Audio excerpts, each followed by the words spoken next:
Okay guys, अब pick करते हैं आगे के क्वेश्चंस। सबसे पहले पिक करते हैं क्वेश्चन नंबर 6।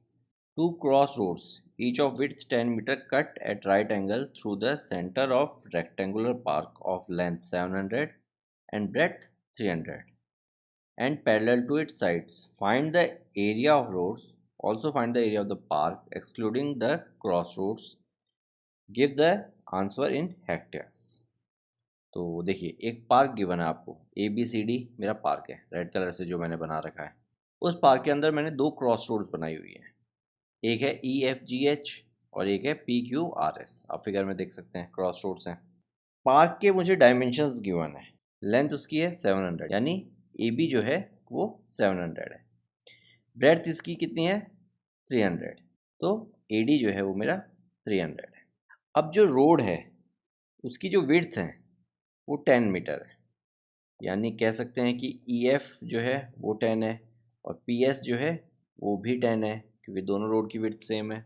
अब एक चीज़ बताइए, अगर यहाँ से लेके यहाँ तक ये AD 300 है, तो यहाँ से लेके यहाँ तक ये EH ये भी 300 होगा, और उसी तरीके से ये DC अगर पूरा का पूरा 700 है, तो ये यहाँ से लेके यहाँ तक ये PQ ये भी 300 होगा।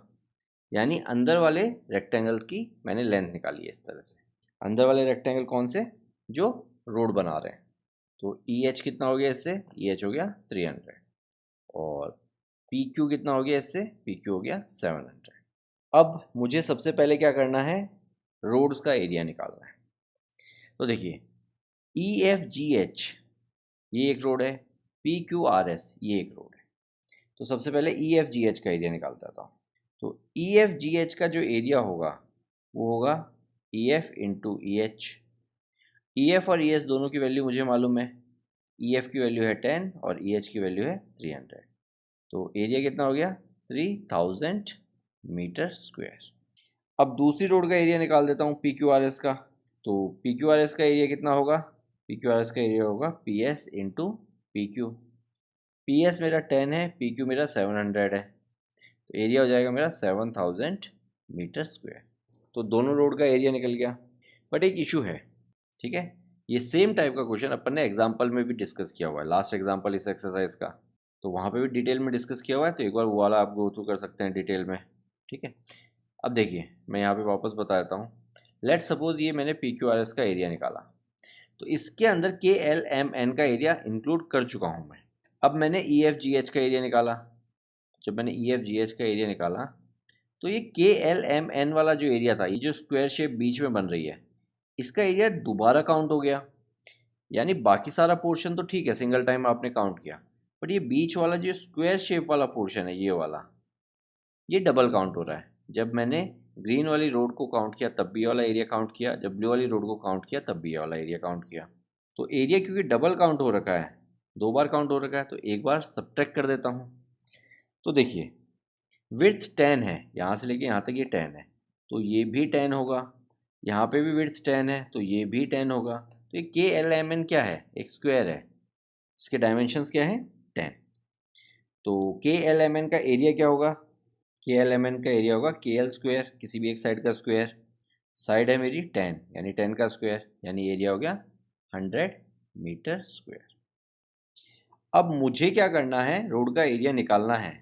तो पहले तो मैं इन दोनों को ऐड करूँगा, एडिंग दीज टू रेक्टेंगल्स।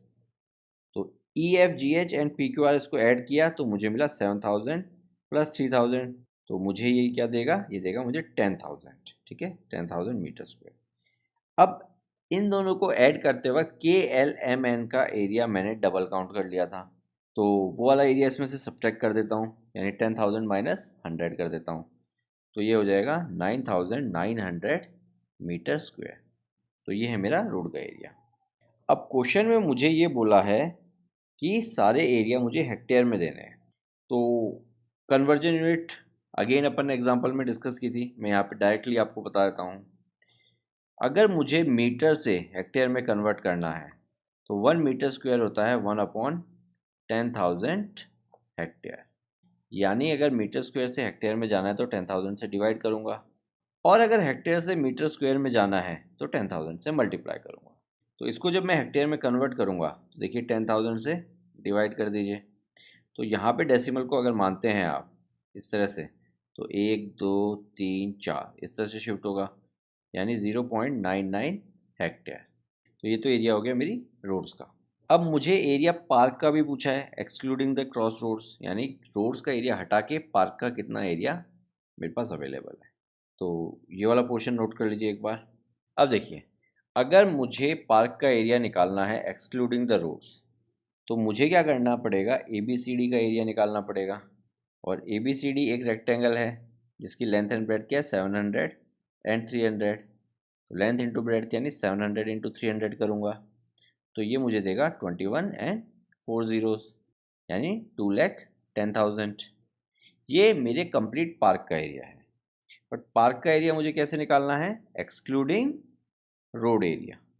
तो इसके अंदर से अगर मैं रोड का एरिया सब्ट्रैक्ट कर दूं, यानी 9,900 अगर मैं इसमें से सब्ट्रैक्ट कर दूं, तो मुझे मिलेगा 2,001,000 और यूनिट क्या होगी, मीटर स्क्वायर। तो ये मेरा एरिया है पार्क का एक्सक्लूडिंग द रोड्स। अब इस एरिया को भी मैं हेक्टेयर में कन्वर्ट करूंगा, यानी 2,001,000। तो हेक्टेयर में कन्वर्ट करने के लिए इसको मैं 10,000 से डिवाइड करूंगा। तो अगर डेसिमल को मैं यहाँ पे मानता हूँ, तो ये डेसिमल 4 बार शिफ्ट होगा, तो यहाँ पे आ जाएगा, तो ये हो जाएगा 20.01 हेक्टेयर। तो this is my area of park excluding the roads. Okay, अब देखिए क्वेश्चन नंबर 7, सेम उसी कंसेप्ट के ऊपर क्वेश्चन है। देखिए, through a rectangular field of length 90 and 60, two roads are constructed which are parallel to the sides and cut each other at right angle through the center of the field. If the width of each road is 3, find the area covered by the road. उसके बाद the cost of constructing the road at a rate of 110 per meter square. तो देखिए, diagram भी same use करेंगे अपन। मुझे roads का area निकालना है, बस डायमेंशन चेंज हो गए। वहाँ पे 300 एंड 700 था, तो यहाँ पे 90 एंड 60 हो गया। तो ए बी मेरा 90 हो गया एंड ए डी मेरा 60 हो गया। और ई एफ और पी एस जो कि मेरे वहाँ पे 10 थे, यहाँ पे 3 हो गए। तो इससे के एल ये भी मेरा 3 हो गया। और अगर ए बी 90 है तो पी क्यू भी 90 होगा, और ए डी अगर 60 है तो ई एच भी 60 होगा। तो ये सारी इन्फॉर्मेशन मैंने लिख दी यहाँ पे। तो उसी कंसेप्ट को, क्वेश्चन नंबर 6 वाले कंसेप्ट को यूज़ करेंगे। पहले ई एफ जी एच इस वाली रोड का एरिया निकालेंगे। ई एफ जी एच का एरिया निकालने के लिए E F into E H करेंगे अपन। तो ई एफ की वैल्यू है 3 और ई एच की वैल्यू है 60। तो एरिया हो गया मेरा 180 मीटर स्क्वायर। अब मैं पी क्यू आर एस का एरिया निकालूंगा। तो पी क्यू आर एस का एरिया क्या होगा, P Q into P S. तो पी क्यू है मेरा 90 और पी एस है मेरा 3, तो ये हो जाएगा मेरा 270 मीटर स्क्वायर। अब मैं के एल एम एन का एरिया निकालूंगा। के एल एम एन का एरिया क्यों, क्योंकि जब दोनों रोड का मैं एरिया निकाल रहा था, तो के एल एम वाला पोर्शन जो था वो मैंने डबल काउंट कर लिया था, तो एक बार सब्ट्रैक्ट कर दूंगा, तो हो जाएगा 3 स्क्वायर यानी 9। अब एक चीज़ देखिए, रोड का एरिया निकालना है, तो ये दोनों एरिया मैं ऐड करूँगा, यानी 180 प्लस 270, और इसमें से स्क्वायर वाला एरिया सब्ट्रैक्ट कर दूंगा। क्यों, क्योंकि ये वाला एरिया मैंने डबल काउंट कर लिया था।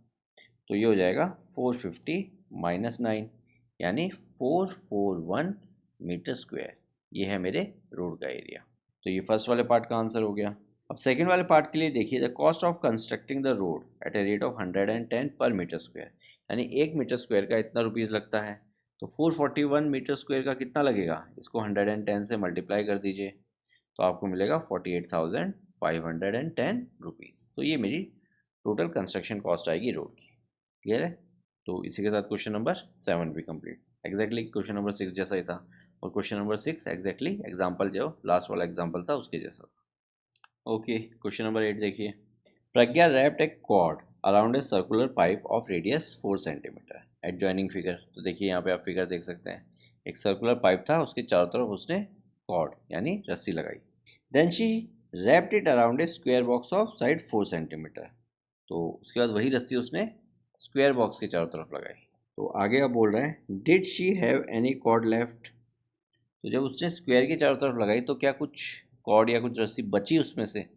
तो देखिए, जो रस्सी उसने सर्किल या फिर पाइप की चारों तरफ लगाई, वही लेंथ होगी उस रोप की या उस कॉर्ड की, और वो लेंथ कितनी होगी, वो जो सर्किल का सरकमफ्रेंस होगा उतनी होगी।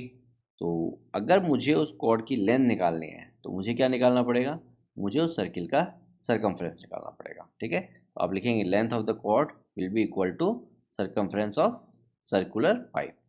और रेडियस दिया हुआ है मुझे उस सर्कुलर पाइप का, तो सरकमफ्रेंस मुझे मालूम है क्या होता है, 2πr।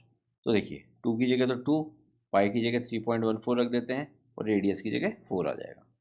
और इन सबको जब मैं मल्टीप्लाई करूंगा तो मुझे मिलेगा 25.12 सेंटीमीटर। यानी जब सर्किल के चारों तरफ उसने रस्सी लगाई तो उसकी लेंथ थी 25.12। अब वही रस्सी उसने एक स्क्वायर बॉक्स के चारों तरफ लगाई, और जब स्क्वायर बॉक्स के चारों तरफ लगाई तो पूछता है कि जब लगाई तो क्या कुछ रस्सी बच गई। तो देखिए अगर स्क्वायर बॉक्स का पेरीमीटर इससे कम होगा तो रस्सी बच जाएगी, इसके बराबर होगा तो पूरी कंप्लीट लग जाएगी, और इससे ज़्यादा होगा तो अपन लगा भी नहीं पाएंगे, उल्टा अपने को और रस्सी और चाहिए होगी एक्स्ट्रा। तो अब मुझे क्या करना है, ये चीज़ पता करने के लिए मुझे इस स्क्वायर बॉक्स का पेरीमीटर फाइंड करना पड़ेगा। तो स्क्वायर बॉक्स की साइड दे रखी है कितनी है, 4 है। तो पेरीमीटर कितना होता है, 4 इंटू साइड। तो पेरीमीटर कितना हो जाएगा, 4 इंटू 4, क्योंकि साइड 4 है। तो पेरीमीटर हो गया 16। अब देखिए रस्सी है मेरी 25.12 सेंटीमीटर की, और स्क्वायर बॉक्स के चारों तरफ मुझे सिर्फ 16 सेंटीमीटर रिक्वायर्ड है। तो डेफिनेटली बच जाएगी। कितनी बच जाएगी, 25.12 में से 16 सब्ट्रैक्ट कर दीजिए, आपको मिलेगा 9.12 सेंटीमीटर। इतनी रस्सी बच जाएगी। ठीक है, तो आपसे सिर्फ ये पूछा है क्या रस्सी बचेगी कि नहीं बचेगी, तो your answer will be yes, we will left with some cord. और अगर आंसर करना है तो आप लिख भी सकते हैं 9.12 centimetre of the cord will be left out. Okay, अब क्वेश्चन नंबर 9 देखिए। क्वेश्चन नंबर 9 में आपको फिगर गिवन है, represent a rectangular lawn with a circular flower bed in middle. तो एक रेक्टेंगुलर लॉन है, उसके बीच में एक सर्कुलर फ्लावर बेड है। तो अब इन डायमेंशंस जो मुझे दी हुई है उसके ऊपर बेस्ड क्वेश्चंस पूछे हैं। फर्स्ट वाले पार्ट में the area of the whole land, यानी पूरे इस रेक्टेंगुलर जो मेरा गार्डन है उसका एरिया निकालना है। तो रेक्टेंगुलर गार्डन का एरिया क्या होता है, लेंथ इंटू ब्रेड्थ। और लेंथ और ब्रेड्थ मुझे कितनी दे रखी है, 10 एंड 5। तो एरिया कितना हो गया, 50 मीटर स्क्वायर। तो ये तो हो गया मेरा फर्स्ट पार्ट। अब सेकंड वाले पार्ट में देखिए मुझे क्या बोल रहा है, the area of the flower bed. Flower bed का एरिया निकालना है। तो एरिया ऑफ सर्किल लगाएंगे अपन, क्योंकि फ्लावर बेड सर्कुलर शेप में है। तो सर्किल का एरिया होता है पाई आर स्क्वायर। तो देखिए पाई की जगह तो 22/7 रख दीजिए, आर की जगह 2, तो ये हो जाएगा 2 का स्क्वायर। तो ये हो जाएगा 22/7 into 4, that means 88/7 metre square. तो ये हो गया फ्लावर बेड का एरिया। और अगर आपको इसको डेसिमल में कन्वर्ट करना है, इसको डिवाइड कर लीजिए, ये आपको मिलेगा 12.57 मीटर स्क्वायर। ठीक है, तो फ्रैक्शन में यूज़ कीजिए चाहे डेसिमल में यूज़ कीजिए। ये हो गया सेकंड पार्ट। अब थर्ड वाले पार्ट में देखिए आपसे क्या पूछ रहा है, the area of the lawn excluding the area of the flower bed. इस लॉन का एरिया निकालना है एक्सक्लूडिंग द फ्लावर बेड, यानी इस रेक्टेंगुलर शेप में से ये सर्कुलर शेप का एरिया सब्ट्रैक्ट करना है। तो रेक्टेंगुलर शेप का एरिया है 50, और जो सर्कुलर शेप है उसका एरिया है 88/7। तो अब देखिए 50 को अपन 50/1 लिख सकते हैं। अब अपन इसका एलसीएम लेते हैं, एलसीएम आया 7। देखिए 7 को 1 से डिवाइड करेंगे, एलसीएम कैसे लेते हैं, जो एलसीएम आया है उसको डिनोमिनेटर से डिवाइड करते हैं। 7 डिवाइडेड बाय 1 मुझे मिला 7, तो जो भी मुझे मिला उससे ऊपर मल्टीप्लाई कर दिया, यानी 50 से 7 को मल्टीप्लाई कर दिया, तो यहाँ पे आ गया 50 इंटू 7। फिर जो साइन था बीच में वो रख दिया, फिर वापस एलसीएम को जो भी डिनोमिनेटर है उससे डिवाइड किया, तो 7 डिवाइड बाई 7 मुझे मिला 1, तो ऊपर 1 से मल्टीप्लाई करेंगे। देखिए 88 इंटू 1 88 ही मिलेगा, 1 से किसी भी चीज़ को मल्टीप्लाई कीजिए कोई फ़र्क नहीं पड़ता। तो नेक्स्ट स्टेप में ये हो जाएगा 350 माइनस 88 डिवाइड बाय 7। और अगर आपको एलसीएम नहीं लेना तो आप यहाँ पे क्रॉस मल्टीप्लाई भी कर सकते हैं। ठीक है, इस तरह से 750 से मल्टीप्लाई होगा, 188 से मल्टीप्लाई होगा, और नीचे ये दोनों मल्टीप्लाई होंगे। और अगर एलसीएम लेना है तो भी सेम ही चीज़ या सेम ही प्रोसेस रहेगा, आंसर तो दोनों से सेम ही आना है क्योंकि। तो देखिए ये हो जाएगा 262 डिवाइड बाय 7, यानी इतना मीटर स्क्वायर एरिया होगा मेरे लॉन का excluding the circular flower bed. और इसको अगर मैं डेसिमल में कन्वर्ट करूँगा तो ये हो जाएगा 37.43 मीटर स्क्वायर। तो ये थर्ड वाला पार्ट भी हो गया। अब लास्ट फोर्थ पार्ट देखिए, the circumference of flower bed. तो फोर्थ वाले पार्ट में आपसे सर्कमफ्रेंस पूछ रहा है। तो सर्कमफ्रेंस क्या होता है, 2πr। तो जस्ट मुझे वैल्यू रखनी है आर की। तो देखिए 2 की जगह तो 2, 22/7 पाई की जगह, और आर की जगह 2, तो ये हो जाएगा 88/7। तो इसको जब आप डेसिमल में कन्वर्ट करेंगे 88/7 को, तो ये देगा आपको 12.57, और यूनिट क्या आएगी, मीटर, क्योंकि सरकमफ्रेंस है, सरकमफ्रेंस एक लेंथ होती है। तो इस तरह से मैंने फोर्थ वाले पार्ट का आंसर भी कर दिया। ओके, अब देखिए क्वेश्चन नंबर 10। क्वेश्चन नंबर 10 में फर्स्ट पार्ट देखिए, मुझे शेडेड पोर्शन का एरिया निकालना है। तो देखिए शेडेड पोर्शन एक क्वाड्रिलेटरल शेप है, और क्वाड्रिलेटरल का एरिया मुझे निकालना नहीं आता। तो इसको किस तरह से प्रोसीड करेंगे, देखिए ये एक ट्रायंगल है, फर्स्ट वाला ट्रायंगल AEF, और ये ट्रायंगल है सेकंड ट्रायंगल EBC। अगर मैं पूरे रेक्टेंगल का एरिया निकाल के इन दो ट्रायंगल्स का एरिया उस रेक्टेंगल्स में से हटा दूँ या फिर सब्ट्रैक्ट कर दूँ, तो आप देखेंगे मेरे पास जो पोर्शन बचेगा वो वही पोर्शन है जो कि शेडेड है। तो अप्रोच समझ में आ गई आपको। फर्स्ट मुझे रेक्टेंगल का एरिया चाहिए होगा, यानी ABCD का एरिया चाहिए होगा। तो रेक्टेंगल का एरिया होता है length into breadth. Length rectangle की आप देख सकते हैं 18 है, और ब्रेड्थ जो है वो 10 है। तो 18 इंटू 10 आपको देगा 180, ये हो गया 180 सेंटीमीटर स्क्वायर। लेंथ देखिए ये 18 है, ये ब्रेड्थ 10 है, तो लेंथ इंटू ब्रेड्थ कर दिया मैंने। अब मुझे ट्रायंगल 1 का एरिया चाहिए होगा, ट्रायंगल 1। ट्रायंगल 1 बोलिए या ट्रायंगल AEF बोलिए, इस वाले ट्रायंगल का एरिया निकाल रहा हूँ। अब देखिए रेक्टेंगल है तो यहाँ पे 90 डिग्री है, और कोई भी 90 डिग्री वाला ट्रायंगल यानी राइट एंगल ट्रायंगल, उसके अंदर जो दो साइड जिनके ऊपर 90 डिग्री बना होता है, उनमें से मैं किसी एक को बेस और किसी एक को हाइट लेके उस ट्रायंगल का एरिया निकाल सकता हूँ। क्लियर है? मैं वापस समझा देता हूँ। लेट सपोज मेरे पास एक कोई ट्रायंगल है, ये मेरा राइट एंगल ट्रायंगल है, यहाँ पे ये 90 डिग्री है। तो अगर मुझे इस ट्रायंगल का एरिया निकालना है, तो मैं चाहे इसे बेस लूँ और ये बेस हो जाएगा तो ये हाइट हो जाएगी, और चाहे तो इसे हाइट ले लूँ और ये हाइट हो जाएगी तो ये बेस स्ट्रीट होगा। यानी वो दो साइड जिनसे 90 डिग्री बन रहा है, उनमें से किसी एक को बेस और दूसरे को हाइट, इस तरह से मैं लेके उस ट्रायंगल का एरिया निकाल सकता हूँ। ये रूल किस पे अप्लाई होता है, राइट एंगल ट्रायंगल पे अप्लाई होता है। क्लियर है? और ऐसा क्यों होता है, देखिए लेट सपोज मैं इसको बेस मान लेता हूँ, ये बेस है मेरा AB। अब हाइट क्या होती है, अगर ये बेस है तो हाइट क्या है, हाइट इसके सामने वाले वर्टेक्स यानी इस वाले पॉइंट से इस साइड पे ड्रॉ की हुई परपेंडिकुलर लाइन। तो इस वर्टेक्स से जो लाइन परपेंडिकुलर ड्रॉ है वो यही है, यानी वो जो लाइन है परपेंडिकुलर वो खुद ही ट्रायंगल की साइड है, तो वो खुद ही हाइट हो जाएगी। तो इसलिए एक बेस और एक हाइट हो जाता है। समझ में आया? तो इस कंसेप्ट को अप्लाई करते हुए मैं AEF ट्रायंगल का एरिया निकालूंगा। तो मैं क्या करता हूँ, AE को बेस लेता हूँ, तो हाफ बेस इंटू हाइट। तो हाफ बेस मैंने क्या लिया, AE, इंटू हाइट, हाइट मैंने क्या ली, AF।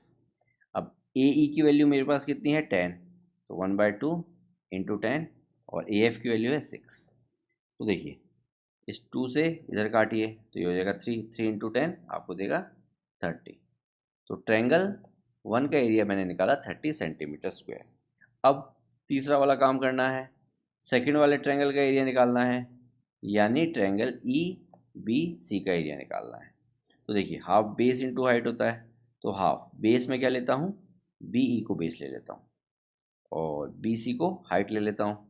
तो ये हो जाएगा हाफ, BE कितना है देखिए फिगर में 8 है, और BC कितना है 10 है। तो अब देखिए ये 2 इधर काटिए, यहाँ क्या है 4, 4 इंटू 10 40। तो इस वाले ट्रायंगल का एरिया आ गया 40 सेंटीमीटर स्क्वायर। तो मैंने ट्रायंगल 1 का एरिया भी निकाल दिया, ट्रायंगल 2 का एरिया भी निकाल दिया, और पूरे रेक्टेंगल का एरिया भी निकाल दिया। अब शेडेड पोर्शन के लिए क्या बताया था मैंने बताया था आपको कि इन दोनों ट्रायंगल का एरिया, फर्स्ट एंड सेकेंड का, ये दोनों ट्रायंगल का एरिया अगर मैं पूरे रेक्टेंगल में से हटा दूँ तो मुझे शेडेड पोर्शन का एरिया मिलेगा। यानी 180 में से मुझे क्या सब्ट्रैक्ट करना है, ट्रायंगल 1 प्लस ट्रायंगल 2, यानी इन दोनों का एरिया मिला के इस पूरे में से सब्ट्रैक्ट करना है, यानी 180 माइनस 70। तो ये मुझे देगा 110 सेंटीमीटर स्क्वायर। तो इस तरह से मैंने निकाला मेरे शेडेड पोर्शन का एरिया 110 सेंटीमीटर स्क्वायर। क्लियर है? समझ में आया सबको? अब सेकेंड वाला पार्ट देखिए। सेकेंड पार्ट में भी सेम कंसेप्ट यूज़ करेंगे अपन। अपने को शेडेड पोर्शन का एरिया निकालना है। तो देखिए ये जो शेप है ये एक स्क्वायर शेप है। कैसे, देखिए यहाँ से लेके यहाँ तक ये क्या है, 10 + 10 20। ये आर क्यू क्या है 20, तो ये एक स्क्वायर शेप है, ये तो मुझे मालूम चल गया। तो अगर ये पूरा 20 है तो यहाँ से लेके यहाँ तक ये पी क्यू ये भी 20 हो जाएगा। अब देखिए टी एस यानी यहाँ से लेके यहाँ तक ये 10 है, तो ये जो बचा वाला पोर्शन है ये क्या होगा, ये 10 होगा। और ये 10 क्यों होगा, क्योंकि 10 + 10 20, स्क्वायर की साइड तो कंप्लीट होनी है। तो इस तरह से जो मेरे बाकी के डायमेंशंस थे वो मैंने निकाल लिए। अब मुझे करना क्या है, सबसे पहले तो मुझे पी क्यू आर एस का एरिया निकालना है। पी क्यू आर एस मेरा क्या है, एक स्क्वायर है, और स्क्वायर का एरिया क्या होता है, साइड स्क्वायर। और साइड यहाँ पे कितनी है, साइड यहाँ पे है 20, यानी 20 का स्क्वायर। तो 20 का स्क्वायर कितना होता है, 400। तो स्क्वायर का एरिया आ गया मेरा 400 सेंटीमीटर स्क्वायर। अब इस स्क्वायर के एरिया में से ट्रायंगल 1, ट्रायंगल 2 एंड ट्रायंगल 3, इन तीनों का अगर मैं एरिया हटा दूँ तो देखिए आपके पास सिर्फ और सिर्फ शेडेड पोर्शन बचेगा, और उसी का मुझे एरिया निकालना है। तो मैं क्या करूँगा, स्क्वायर के एरिया में से ये तीनों ट्रायंगल का एरिया निकाल के सबट्रैक्ट कर दूँगा। तो देखिए सबसे पहले फर्स्ट वाले ट्रायंगल का एरिया निकालते हैं। फर्स्ट वाला ट्रायंगल कौन सा है, पी क्यू टी ट्रायंगल। अब पी क्यू को अगर मैं बेस मान लेता हूँ तो 1/2 इंटू बेस की जगह मैंने लिख दिया पी क्यू, और पी टी को मैं हाइट मान लेता हूँ, तो ये हो गया 1/2 P Q into P T.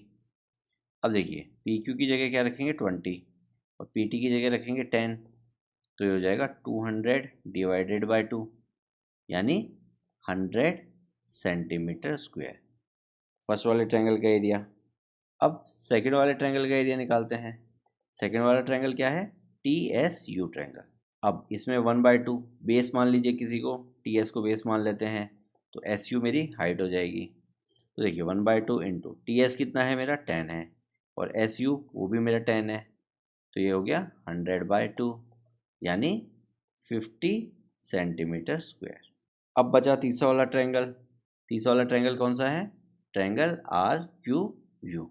तो ट्रायंगल आर क्यू यू इसका एरिया निकालेंगे, तो 1/2 आर क्यू को बेस मान लेते हैं, तो आर यू मेरी हाइट हो जाएगी। तो 1/2 R Q into R U, तो आर क्यू की वैल्यू कितनी है 20, आर यू की वैल्यू है 10, तो ये हो जाएगा 200 डिवाइड बाई 2, यानी 100 सेंटीमीटर स्क्वायर। तो इस तरह से मैंने तीनों ट्रायंगल्स का एरिया निकाल लिया। अब इन तीनों ट्रायंगल्स का एरिया ऐड करके मुझे इस स्क्वायर के एरिया में से सबट्रैक्ट करना है। तो इन तीनों ट्रायंगल्स का एरिया ऐड कर लेता हूँ सबसे पहले। तो मैं तो डायरेक्ट इस तरह से लिख रहा हूँ, आप प्रॉपर स्टेटमेंट्स के साथ करेंगे पूरा क्वेश्चन, ठीक है। Adding area of this triangles, now subtracting area of this triangles from the square to get the shaded area, पूरा एक्सप्लेन करके, ठीक है। तो मैंने इन तीनों ट्रायंगल्स के एरिया को ऐड किया, तो मुझे मिला 250 सेंटीमीटर स्क्वायर। इस 250 को मैं किस में से सब्ट्रैक्ट करूँगा, मेरे स्क्वायर के एरिया में से। स्क्वायर का एरिया था मेरा 400, यानी 400 माइनस 250, तो ये मुझे देगा 150 सेंटीमीटर स्क्वायर। तो ये है मेरा शेडेड पोर्शन का एरिया। क्लियर है, यानी इसका एरिया। ओके, अब करते हैं क्वेश्चन नंबर 11। देखिए मुझे ए बी सी डी इस क्वाड्रिलेटरल का एरिया निकालना है, बट क्वाड्रिलेटरल का एरिया तो मुझे निकालना आता ही नहीं है। तो देखिए अगर आप ध्यान से देखें, ए सी जो डायगोनल है इस क्वाड्रिलेटरल का, ये इसको दो ट्रायंगल्स में डिवाइड कर रहा है, और ट्रायंगल का एरिया मुझे निकालना आता है। तो देखिए मैं क्या करूँगा, इन दोनों ट्रायंगल्स का एरिया निकालूंगा और ऐड कर दूंगा, और उससे मेरे पास क्या बन जाएगा, पूरे क्वाड्रिलेटरल का एरिया बन जाएगा। कौन से दो ट्रायंगल्स का, triangle A B C and triangle A D C. यानी इन दोनों ट्रायंगल का अगर मैं एरिया ऐड कर दूं तो ये पूरा क्वाड्रिलेटरल बनेगा कि नहीं बनेगा, आप देख सकते हैं। देखिए ए बी सी तो ये है जो मैंने ब्लू कलर से शेड किया है, और ए डी सी वो है जो मैंने रेड कलर से शेड किया है।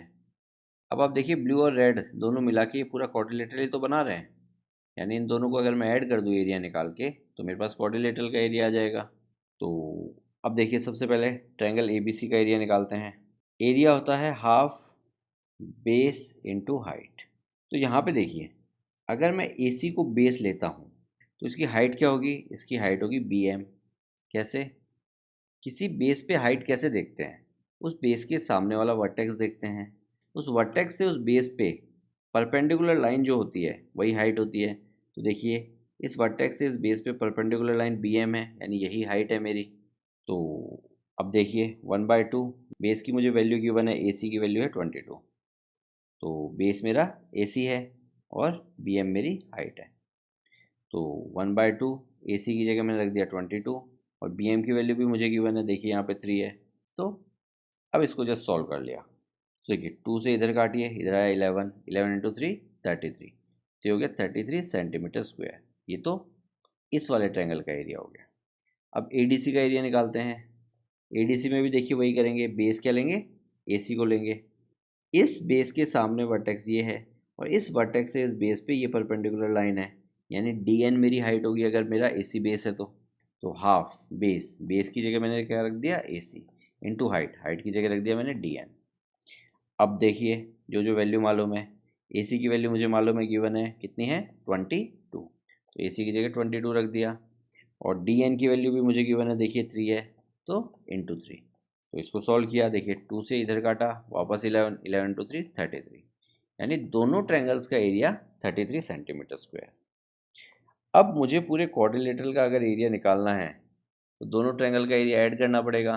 पहले का एरिया 33 है, दूसरे वाले का भी 33 है, तो दोनों को ऐड किया तो आया मेरे पास 66 सेंटीमीटर स्क्वायर। तो ये हुआ मेरे क्वाड्रिलेटरल का एरिया। क्लियर है? तो इसी के साथ क्वेश्चन नंबर 11 भी फिनिश होता है और ये एक्सरसाइज भी फिनिश होती है और ये चैप्टर भी फिनिश होता है। तो बहुत ही अच्छा चैप्टर है। आगे आने वाली क्लासेस के हिसाब से आपको इस चैप्टर की स्पेशल प्रैक्टिस करनी चाहिए, क्योंकि जितना आपके इस वाले चैप्टर के कंसेप्ट क्लियर होंगे उतना ही हायर क्लासेस में आपको एडवांटेज मिलेगा। तो मेक श्योर आप एक्स्ट्रा क्वेश्चंस प्रैक्टिस कीजिए, और कहीं पे भी कुछ इशू आता है, कोई डाउट आता है, तो please let us know, we will try to help you out. Okay, see you in the next chapter. Your mentoring. Make a difference. Hereby, students can contact us for group and individual mentoring session. Our location is mentioned in video description. Others can contact us for online classes, online doubt clearing sessions, and for other online videos which are not publicly available on YouTube. Thank you.